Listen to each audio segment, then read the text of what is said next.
కర్నూలు జిల్లా ఎమ్మిగనూరులో ఎస్సీ హోదా కోసం కదం తొక్కిన దళిత క్రైస్తవులు.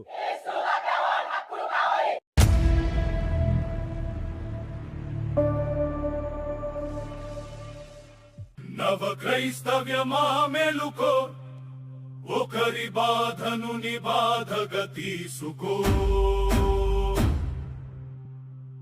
క్రీస్తు చూపించిన మార్గంలో ముందుకు సాగిపో. కోనసీమ గాలిలో వినిపించే వేదన కోపం కాదు, ఇది గుండెల్లో ఆవేదన. మౌనం అంటే అడుగుతుంది ఈ వివక్ష ఎందుకని, ది ఆర్డర్ ని రద్దు చేయమని.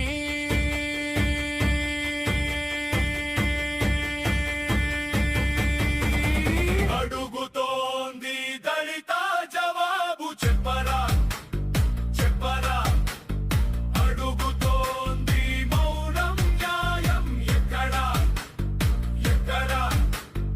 ఎందుకు ఈ తేడా జవాబు చెప్పరా చెప్పరా. ఎందుకు ఈ మౌనం న్యాయం ఎక్కడా ఎక్కడా.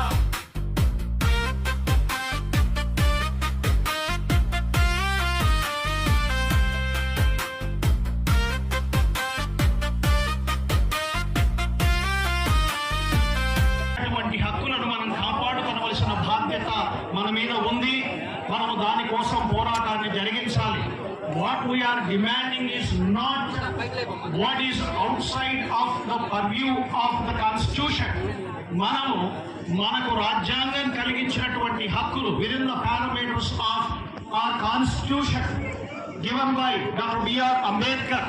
కాబట్టి దానికి వెలుపల ఉన్నటువంటి దానిని మనము డిమాండ్ చేయటం లేదు కనుక ఆర్టికల్ 14 కావచ్చు, 15 కావచ్చు, 25 కావచ్చు, అవి వెంటనే అమలులోనికి రావాలి అని మన పోరాటం కొనసాగాలి. ప్రమాదం చాలా పొంచి ఉంది. ఈ గతంలో కొన్ని స్టేట్స్ లో దళితుల పైన దాడులు జరిగాయి, ఆ తర్వాత ముస్లిమ్స్ పైన దాడులు జరిగాయి, ఆ తర్వాత ఇక్కడ మన ప్రాంతంలో మన ఏపీలో ఇంకా మిగతా కొన్ని రాష్ట్రాల్లో ఇప్పుడు మన ప్రాంతం వైపు వచ్చాయి. ఈ విషయాన్ని మనం ఖచ్చితంగా ప్రతిఘటవలసిన అవసరం ఎంతైనా ఉంది. మనకు జరిగేటటువంటి ఈ యొక్క అన్యాయం విషయంలో కత్తి మహేష్ గారిని ఏం చేశారు, యాక్సిడెంట్ లో చనిపోయినట్లు చిత్రీకరించారు.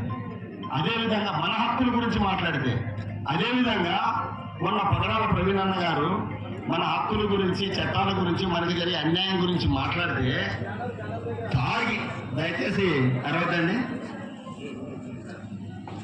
తాగి కింద పడి లేచి చనిపోయాడని చెప్పి కేంద్ర ప్రభుత్వం ద్వారా మరి తెలియజేస్తే, అదేవిధంగా మన రాష్ట్ర ప్రభుత్వం కూడా ముఖ్యమంత్రి గారు అన్నారు అన్నమాట, తాగి పడి కింద చనిపోతే ప్రమాదం అని చెప్తున్నారని.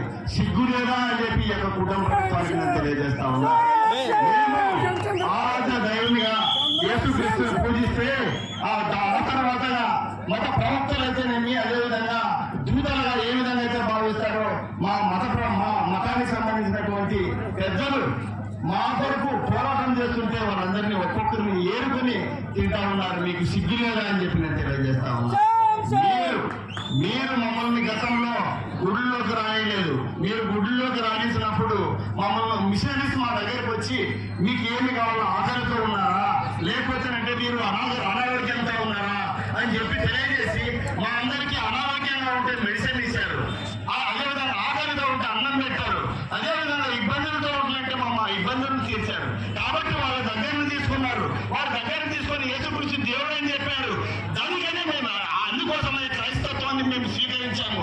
అదే మీ రామాయణం అయితేనేమి, అదేవిధంగా మీరు చెప్పినటువంటి హిందూ తత్వంలో మీరు మమ్మల్ని గుళ్ళలోకి ఆహ్వానించింటే ఈరోజు మేము క్రైస్తవులుగా ఉంటూ మేము చర్చలకు వెళ్ళేవారం అని చెప్పి ఈరోజు కేంద్ర రాష్ట్ర ప్రభుత్వాలు నేను ప్రశ్నిస్తా ఉన్నా.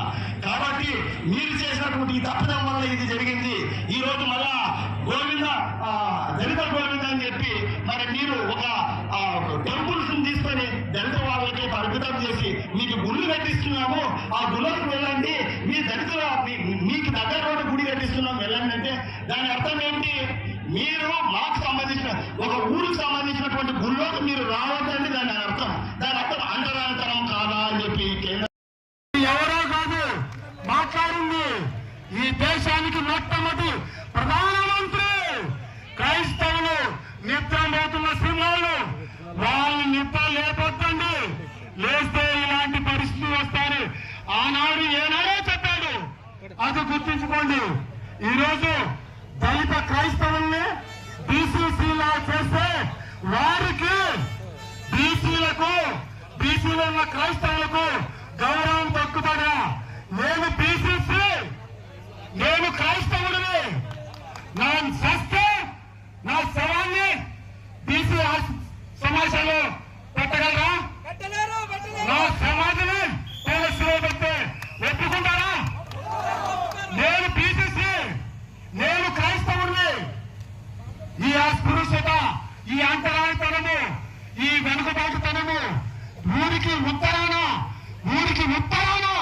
వెలువబడిన జీవితాలు, ఊరికి ఉత్తరాన ఈశాన్యం వైపు మురికి కాలం పోతున్న వైపు దళితులు నివాసించాలి. అందుకే మీకు ఎస్సీ అని రిజర్వేషన్ ఇవ్వడానికి కారణం. అలాంటి వాళ్ళు ఈ పాస్టర్ల మాటలను నమ్మి దేవుడు ఉన్నాడు, సజీవుడు ఉన్నాడు, నిజ దేవుడని నమ్మి క్రైస్తవులుగా మారినంత మాత్రాన దళితులకు ఉన్నటువంటి వివక్షత పోయిందా? దళితులకు ఉన్నటువంటి వెలుగుబాటుతనం పోయిందా?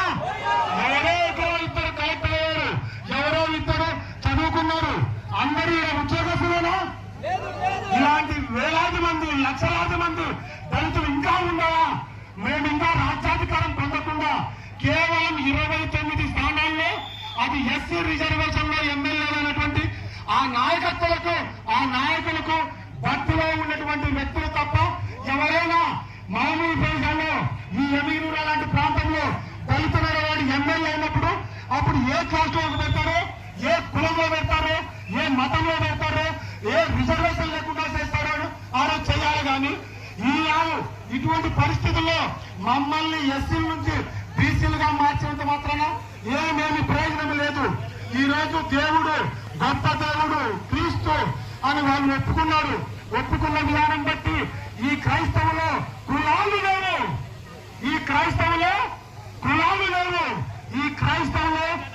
సమైక్యత ఉంది, ఈ క్రైస్తవులో సమానత్వం ఉంది. కాబట్టి వీళ్ళకున్నటువంటి అస్పృశ్యత, వీళ్ళకున్న అంతరాంతరం రూపమాపుకున్నారు.